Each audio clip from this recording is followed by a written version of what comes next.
પણ જ્યારે જ્યારે સમાજને તકલીફ પડે છે ને, આપણે લડવાનું હોય છે ને, તો આટલા કોઈ દેખાતા નહીં, 4-5 જણા હોઈએ છે નસવાડીમાં.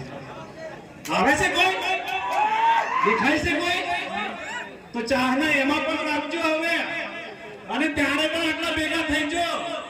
ખાલી બૂમો પાડવાની, તાલીઓ પાડવામાં ખબર નહીં પડે.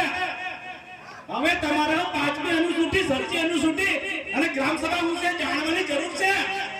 ખાલી અહીંયા આવીને બૂમો પાડવાની, તાળીઓ પાડવાથી આપણે આઝાદ નહીં થઈ જવાના. આપણી પાસે અત્યાચારો નથી બંધ થઈ જવાના. આ પણ જાણવાની જરૂર છે. જ્યારે નસવાડીમાં કોઈ પણ પ્રશ્ન બને ત્યારે કોણ લડવા માટે આજે રોડ પર આવી જાય છે? આવી જાય છે કોણ? કોઈ નથી આવતું.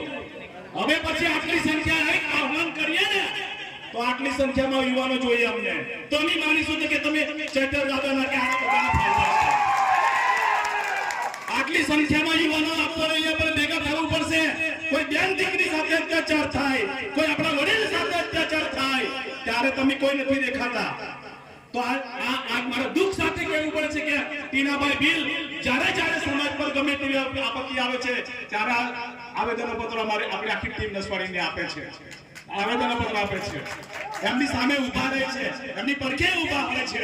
પણ આટલા સંખ્યામાં યુવાનો અમે નથી જોયા. એવી ચાહનાઓ આ વડીલો ચેતર દાદાએ જે તમને આપી છે ને, એવી ચાહનાઓ સમાજ પ્રત્યે રાખજો યુવાનો.